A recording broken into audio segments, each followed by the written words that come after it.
ନମସ୍କାର ଦର୍ଶକ ବନ୍ଧୁ। ଆଜି ରିୟା ଝିଲମିଲ ବୋଲି ଜାଣିଦବ ଆଦ୍ୟା। ତାପରେ ଝିଲମିଲ କହିବେ ମୋତେ କ୍ଷମା କରିଦବ ଅପା। ୟା ଛଡ଼ା ମୋ ପାଖରେ କିଛି ଆଉ ଉପାୟ ନଥିଲା। ତାପରେ ଆଦ୍ୟା କୁହନ୍ତି ତୁ ଏତେ ବଡ଼ ନାଟକ କାହିଁକି କଲୁ ଝିଲମିଲ? ଏସବୁ କରିବା କ'ଣ ଦରକାର ଥିଲା?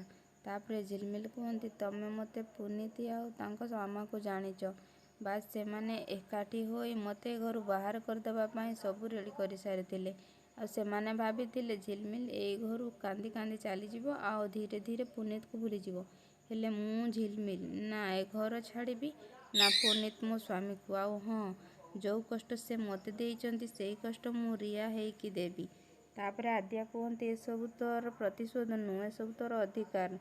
ଆଉ ହଁ, ଏଇ ଅପା ତୋ ସହିତ ସବୁବେଳେ ଅଛି। ଠିକ୍ ସେତିକିବେଳେ ଶାଲିନୀ ରିୟାକୁ ଡାକନ୍ତି ଆଉ ରୋଷେଇ କରିବା ପାଇଁ ରୋଷେଇ ଘରକୁ ଡାକି ନିଅନ୍ତି। କିନ୍ତୁ ଝିଲମିଲ ବୁଦ୍ଧି ଶିଖାଇବା ପାଇଁ କହିବ ରୋଷେଇ ତ ଦୂରର କଥା, ମୁଁ ଏପର୍ଯ୍ୟନ୍ତ ରୋଷେଇ ଘରେ ପାଦ ବି ଦେଇନି।